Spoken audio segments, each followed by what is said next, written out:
یا ایھا الذین آمنوا توبوا الی اللہ توبۃ نصوحا عسى ربکم ان یکفر عنکم سیئاتکم، کہ اے لوگو جو لوگ اللہ رب العالمین سے توبہ کرنا چاہتے ہو، یا ایھا الذین آمنوا توبوا الی اللہ توبۃ نصوحا، خالص توبہ کرو،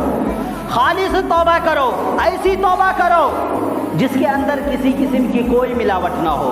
جس کے اندر کسی قسم کی کوئی کشربی نہ ہو، جس کے اندر کسی قسم کی کوئی کمی نہ ہو، یعنی ایسی خالص توبہ کرو جو اللہ رب العالمین کو بہت زیادہ پسند ہے۔ اگر تم ایسی توبہ کرتے ہو تو یقیناً اللہ رب العالمین تمہاری توبہ کو قبول کرے گا۔ اور خالص توبہ توبۃ النصوح کہتے ہیں کس کو؟ جس کے اندر یہ تین صفات پائی جاتی ہو۔ پہلا یہ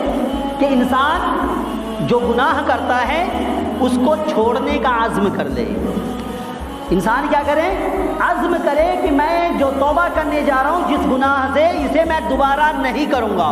یہ اس کے دل کے اندر ہو۔ اور دوسرا یہ کہ وہ اس گناہ پر نادم ہو، یعنی بارہا جب بھی گناہ یاد آئے تو اس پر وہ نادم ہو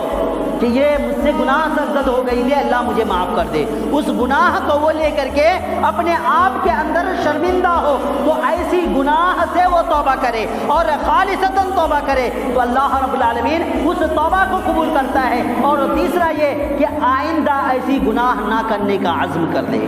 کہ میں جو گناہ کر رہا ہوں، مان لے کہ میں اس رمضان میں روزہ نہیں رکھ رہا تھا،